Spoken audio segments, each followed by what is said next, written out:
আসসালামু আলাইকুম everyone, welcome back to my channel. আজকে আমি আপনাদের সঙ্গে শেয়ার করব ডিম এবং আলু দিয়ে মজার একটি ঝোল রেসিপি। আপনারা যদি এভাবে ঝোলটা তৈরি করেন তাহলে খেতে কিন্তু খুবই মজার হয় আর সবাই খেতে খুবই পছন্দ করবে। এটা গরম ভাতের সঙ্গে সহজে পরিবেশন করতে পারবেন। আর এখনও যারা আমার চ্যানেলটি সাবস্ক্রাইব করেননি তাদের জন্য সাবস্ক্রাইব করার অনুরোধ রইল, এবং যারা আমার ফেসবুক পেজে দেখছেন তারা ফলো দিয়ে আমার সাথেই থাকবেন। এই পর্যায়ে এই ডিম এবং আলুটাকে আমি প্রথমে সেদ্ধ করে নিয়েছি। এই পর্যায়ে প্যানে একটা প্যান নিয়ে নিয়েছি, এখানে তেল দিয়ে দিয়েছি, সামান্য পরিমাণ তেল দিয়ে দিতে হবে। আর ডিমটা আমি আগের থেকে সেদ্ধ করে খোসাটা ছাড়িয়ে নিয়েছি এবং হলুদ এবং লবণ দিয়ে খুব ভালোভাবে ডিমটাকে ভেজে নিচ্ছি। একটু সময় নিয়ে ভেজে নিচ্ছি, তারপরে ডিমটা উঠিয়ে নিচ্ছি। তারপরে দিয়ে দিচ্ছি সেদ্ধ করা আলু। আমি একটু কেটে এভাবে পিচ পিচ করে নিয়েছি। যেহেতু ডিমটা সেদ্ধ করতেছিলাম এজন্য আলুটাও একটু সেদ্ধ করে নিয়েছি। আপনারা চাইলে কাঁচা আলু দিতে পারেন। দিয়ে খুব ভালোভাবে একটু ভেজে নিতে হবে। আমি আলুটা হলুদ এবং লবণ দিয়ে ভেজে নিয়েছি। তারপরে প্যানে আবারও তেল দিয়ে দিচ্ছি পেঁয়াজ কুচি। আমি 4টার মতো পেঁয়াজ মাঝারি সাইজের কুচি করে নিয়েছি, একটা রসুন কুচি করে নিয়েছি এবং কাঁচামরিচ ফালি করে নিয়েছি। এগুলোকে কিছু সময় নিয়ে ভেজে নিচ্ছি। একটু সময় নিয়ে এটাকে ভেজে নিতে হবে, একটু ভালোভাবে পেঁয়াজগুলোকে ভেজে নিতে হবে, তাহলে কিন্তু টেস্টটা অনেক বেশি ভালো আসে। এ পর্যায়ে দিয়ে দিচ্ছি হাফ চামচ আস্ত জিরা। আস্ত জিরা দিয়ে পেঁয়াজটাকে আরও কিছুক্ষণ ভেজে নেব। একটু সময় নিয়ে ভেজে নিতে হবে যতক্ষণ পর্যন্ত না পেঁয়াজের কালারটা চেঞ্জ হচ্ছে। এভাবে ভেজে নিয়ে পেঁয়াজটাকে রান্না করলে তাহলে কিন্তু টেস্টটা অনেক বেশি ভালো আসে। এ পর্যায়ে কিছু সময় নিয়ে এটাকে ভেজে নেওয়ার পর যখন একদম একটু হালকা ব্রাউন চলে আসবে তখন দিয়ে দিব সামান্য পরিমাণ পানি। আমি এ পর্যায়ে শুকনো মশলাগুলোকে অ্যাড করব। সামান্য পরিমাণ পানি দেওয়ার পর দিয়ে দিচ্ছি লবণ।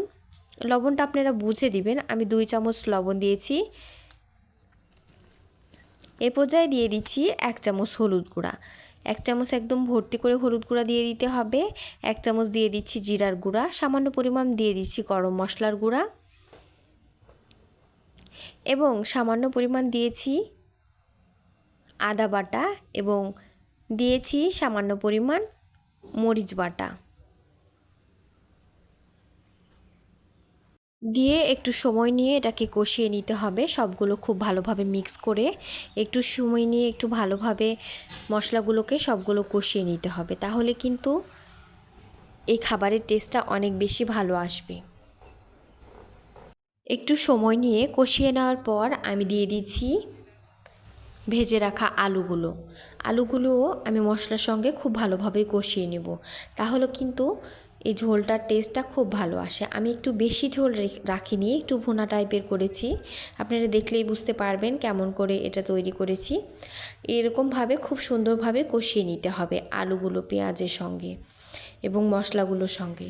একটু সময় নিয়ে কষিয়ে নিতে হবে, তাহলে কিন্তু খুবই মজার হয় এই রেসিপিটি।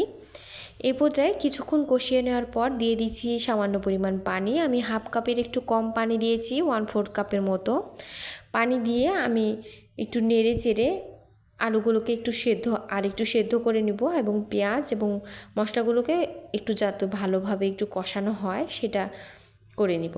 এ পর্যায়ে একটু ফেনা ফেনার মতো আসছে, তার মানে আমার লবণটা একটু কম মনে হচ্ছে, এজন্য লবণটা দিয়ে দিচ্ছি। এ পর্যায়ে এভাবে নেড়ে চেড়ে আমি এটাকে কিছু সময় ধরে রান্না করে নিব। আপনারা চাইলে ঢাকনা দিয়ে রান্না করে নিতে পারেন। যারা কাঁচা আলু দেবেন সেক্ষেত্রে একটু ঢাকনা দেওয়ার চেষ্টা করবেন, তাহলে আলুটা খুব ভালোভাবে সেদ্ধ হবে।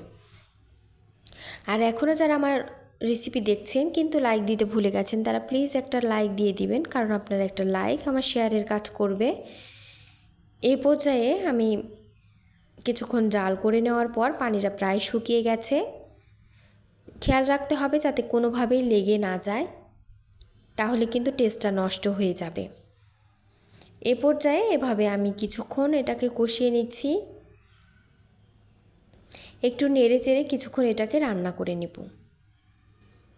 একটু সময় নিয়ে রান্না করতে হবে, তাহলে কিন্তু রেসিপিটি খুবই মজার হবে। এই পর্যায়ে দিয়ে দিচ্ছি ডিম। ডিমটাকেও কিন্তু এর সঙ্গে খুব ভালোভাবে কষিয়ে নেব। আপনারা চাইলে ঝোলটা যখন দেবেন বলক আসার পরেও ডিমটা দিয়ে দিতে পারেন, তবে আমি সব মাছ কিংবা মাংস যেটাই রান্না করি কিনা একটু আগে ডিম কিংবা মাছ দেওয়ার চেষ্টা করি, তাহলে আমার মনে হয় টেস্টটা একটু ভালো আসে আর খুব ভালোভাবে কষানো হয় সব কিছুর সঙ্গে। খুব ভালোভাবে কষিয়ে নিচ্ছি। আপনারা চাইলে এভাবেও রেখে দিতে পারেন, কিন্তু এটা খেতেও কিন্তু খুবই মজার হয়। আর চাইলে আপনারা ঝোল করে নিতে পারেন, আমি কিন্তু ঝোল করে নিয়েছি। এটা গরম ভাতের সাথে খেতে কিন্তু খুবই মজার হবে। আর এখনও যারা আমার সঙ্গেই আছেন তাদেরকে জানাই অসংখ্য ধন্যবাদ। প্লিজ যারা আমার ভিডিওটি দেখবেন ফুল ওয়াচ করার চেষ্টা করবেন। এ পর্যায়ে নেড়েচেড়ে একটু সময় নিয়ে কষিয়ে নেওয়ার পর আমি কিন্তু ঝোলটা দিয়ে দিব, তবে এর আগে ভালোভাবে কষিয়ে নিতে হবে, তাহলে কিন্তু খুবই মজার হয় রেসিপিটি। এ পর্যায়ে আমি পানিটা দিয়ে দিব ঝোলের জন্য। পানিটা দিয়ে আরও কিছুক্ষণ আমি এটাকে জাল করে নিব। এভাবে স্টেপ বাই স্টেপ যদি একটু কষিয়ে কষিয়ে রান্না করেন তাহলে প্রত্যেকটা খাবারই কিন্তু খুবই মজার হয়। আর প্রত্যেকটা ঝোল রেসিপি বলেন একটু যত্ন নিয়ে রান্না করলেই কিন্তু রান্নাটা ভালো হয় আসলে। এ পর্যায়ে এটা কিছুক্ষণ আমি রান্না করে নেব, একটু বলক আসা পর্যন্ত অপেক্ষা করব। পানিটা কিন্তু 1 কাপের একটু কম দিয়েছি, আমি কিন্তু অনেক বেশি ঝোল রাখতেছি না, আপনারা দেখলেই বুঝতে পারবেন। এ পর্যায়ে আমি কিন্তু বলক এসে গেছে, চুলাটা অফ করে দিব একটু রান্না হওয়ার পর। তারপরে দিয়ে দিব 1/2 চামচের মতো জিরার গুঁড়া এবং 1/2 চামচের মতো জিরার গুঁড়া দিয়ে দিব। তারপরে কিছুক্ষণ পরে কিন্তু ধনিয়া পাতা দিয়ে দিব। আসলে ধনিয়া পাতাটা দিলে আলাদা একটু ফ্লেভার আসে ঝোল কিংবা বিভিন্ন তরকারিতে, যেটাতেই বলেন দিলে একটা আলাদা ফ্লেভার আসে। যাদের ভালো লাগে তাহলে অবশ্যই দিবেন, আর যাদের ভালো লাগে না তারা স্কিপ করতে পারেন। এই পর্যায়ে পরিবেশন করে দেখিয়ে দিব কতটা সুন্দর লোভনীয় হয়েছে একটু কিছুক্ষণ ঠান্ডা হওয়ার পর। দেখুন কতটা লোভনীয় হয়েছে, খেতেও কিন্তু হয়েছে মাশাআল্লাহ অনেক মজার। গরম ভাতের সাথে খেতে খুবই মজার হয়। আর এখনও যারা আমার চ্যানেলটি সাবস্ক্রাইব করে না তা প্লিজ সাবস্ক্রাইব করে দিবেন। ধন্যবাদ সবাইকে।